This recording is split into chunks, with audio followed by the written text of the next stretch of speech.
People, people. Why are these guys our bogey team? Why are these guys our bogey team? And why am I seeing man taking off his shirt and running to the stands for a 1-1 at home to Wolves? Sorry. Great finish, by the way. Fantastic finish. But Shambolic, I like you as a signing, but brother, that's strike one. A man has taken off his shirt at home to Wolves. And that isn't even the worst thing that's happened in this game. 1-1 at home. We had an opportunity to go second, and we know the situation all the time. But I tried to not pay it any mind because we knew what was happening. Wolves bottom of the league. Yeah. A win today would have seen us go second. It would have seen us go second. But Wolves unbeaten in the last 5 coming into this game. And now we can make that 6. They're unbeaten in 6. We haven't beaten this team at home since 2021 when Nuno was their boss and we smacked them 3-0. That's the last time we've beaten them at home. I didn't get to watch the full game, and thank God, because when I tuned in, which was most of the second half, what I watched was a putrid performance. I'm even going to go out on a limb and say, you know what? We probably didn't deserve the draw. On paper, we probably had similar level of chances, similar level of shots, attempts, etc. But I'll be honest, that performance was so crap in the second half that it didn't deserve anything. And yet Palhinha pulls us out of the mud with a fantastic finish. For someone who supposedly is terrible at football, doesn't like the ball to feet, etc. But let's get into it, man, because I didn't like what I saw today. And this is actually and this isn't the first time it's happened, but I would say this is the first time, in fact, this is the second time where it's cost us. And that's Thomas Frank's decisions. The lineup has cost us, the same way the lineup and some of the performances cost us against Bournemouth. If I start with the lineup, I don't know if any of you that have watched my recent video. I did a video saying non-negotiables. One of my number 1 negotiables, in fact, one of my 5 non-negotiables was this: play Xavi Simons centre always. Always play him centre. No matter how good or poor he's playing, he must be in the centre. Now, as I said, I only started watching the second half. Xavi looked crap. He didn't look good today. He looked crap today. He played crap today, but guess what? He wasn't the only one. Kudus looked rubbish today.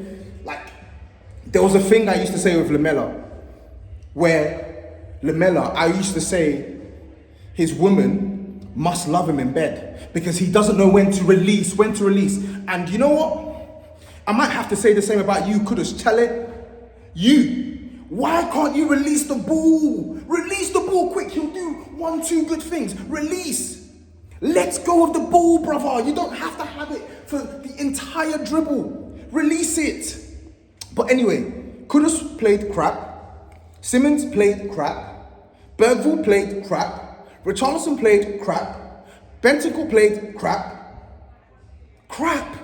Palhinha, even you, I don't even think he played good.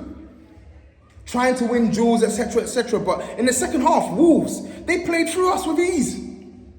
Big up to Wolves, because I don't know how they played in the first half, but in that second half, they were the only team that was actually playing football.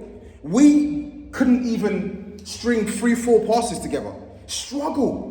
Lumping balls into the box that were just not meeting their man. Losing possession in the middle of the pitch. Wolves just playing through our press so easily. Like, they played the better football. They defended well. They moved the ball better. They actually had more moments offensively than we did in the second half. They played better. And to be honest, if they had won that game, it would have been thoroughly deserved. It would have been thoroughly deserved because we deserved nothing.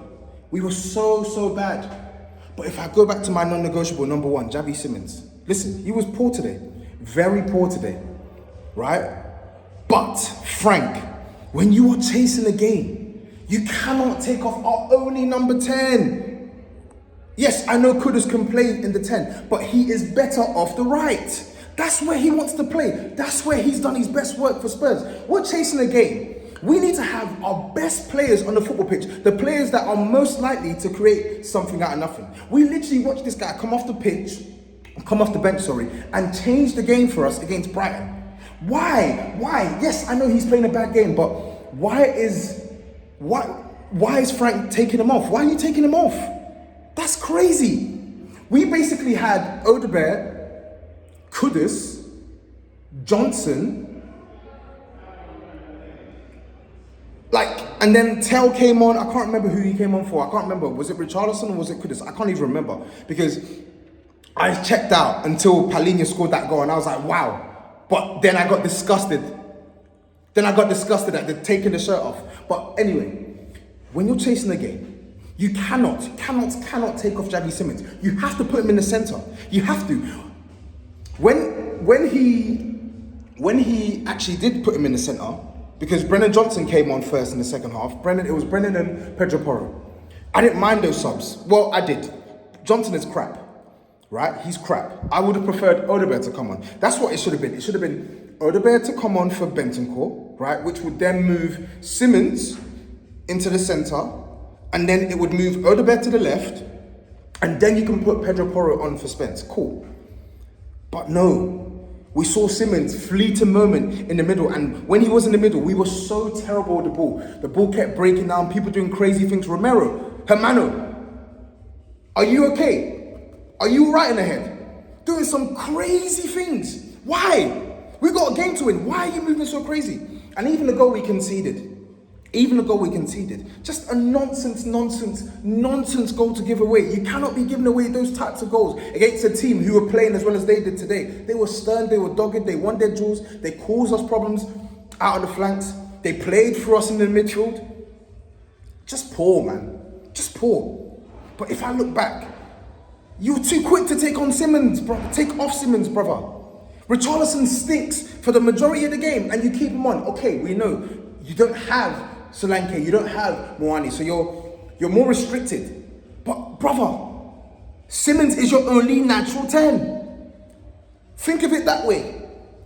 I know you're playing him off the left, but he's your only natural 10. The same way Richarlison is your only out and out number 9 right now that's fit. So if that's a non-negotiable for you to not take him off until late or keep him on for 90 minutes, it should be the same for Simons. We bought this guy for 52 million. He's our creative spark. He has to play centrally. And again, Frank, when we are playing teams at home, where we're expected to have the majority of the ball, why are we seeing Palhinha and Bentancur in the midfield starting together? Why? And then if I complain, people tell me you're complaining too much. That was arse. That second half was jazz. It was so bad. Why? Lion's share possession, they cannot play together. Man City away, cool. Liverpool away, cool. Even Arsenal away, cool. But Wolves at home, bottom of the league, Wolves at home. But even still, cool. You've done it. It stank in the first half. It was stinking in the second half. Cool, you've taken off Bentancur. Why is Bergvall still on the pitch? Bergvall was on a yellow card, gave away a nonsense foul, and played poorly today. Listen, I love Bergvall, but he didn't play well today. It's okay to take him off. Archie Gray, from what I heard, he came on and he had a decent cameo against Doncaster. Yes, I know, Doncaster. Yes, then they're a championship side, they're not good. But in the end of the day, it's a needs-must situation. Those are our only 2 ball-heavy 8s alongside maybe Bentancur. And even Bentancur. Bentancur used to do it, but Bentancur now isn't the same Bentancur 2-3 years ago. He's much more dogged. Yes, he can beat a press here and there, but he's no longer that driving force offensively that he used to be. Bring on Gray. We needed, the midfield was crying out for someone to get it from deep and actually start pulling strings.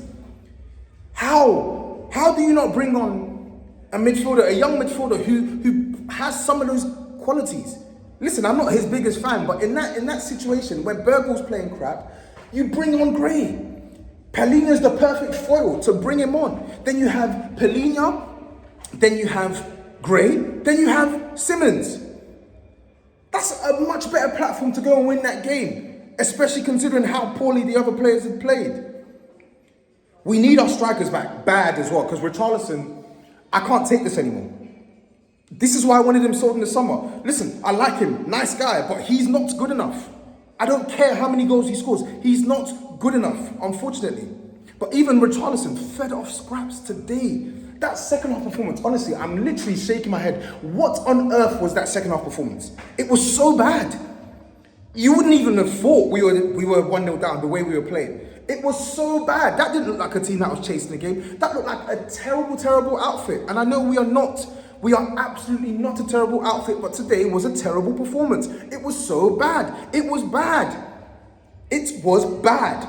That was arse. Arse. We need players back. We need players back, and the manager needs to make better decisions with the players that he has.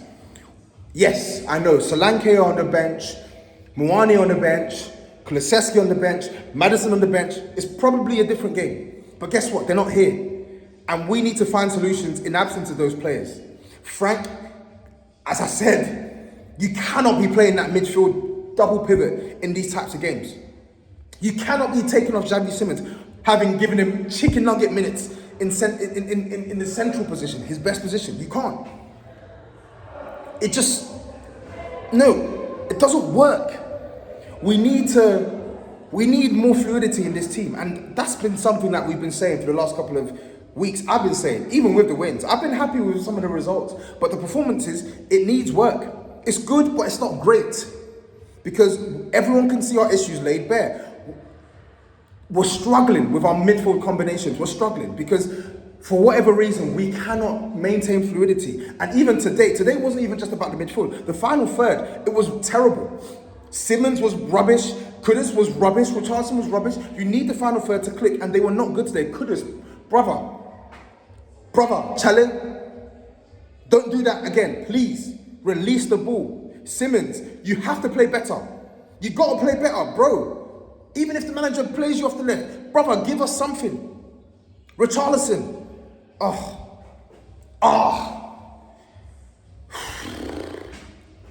as I said, the game is gone. We got guys taking off their tops at home to Wolves, an equaliser at home to Wolves. Bruv, when I saw that, I was so disgusted. My happiness turned to anger. I was just thinking, what on earth are you playing at? We need a game. We need a game. We need to win this game. And you are there stripping because you scored a very good goal against Wolves. But Palhinha is the least of my problems today. The whole team, Destiny, you know what? Big up to you. You did your thing. Yeah? Mickey van der Ven, you did your thing. Romero, nah. I don't know, man. Anyway. Palhinha saved our bacon, to be honest. We have to improve. The manager, you need to make better decisions with your lineup and your substitutions. The players who start, you need to perform. It's that simple.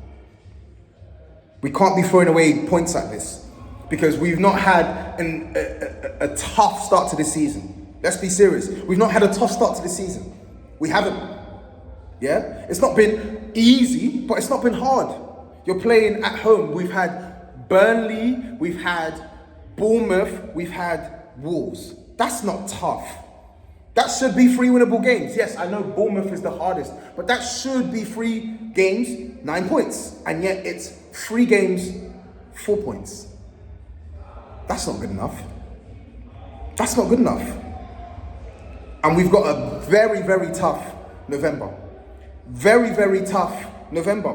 We're playing Chelsea, Manchester United, Arsenal. Up next, we've got Leeds away. Win. We have to win these games because we're going to start playing some serious teams soon.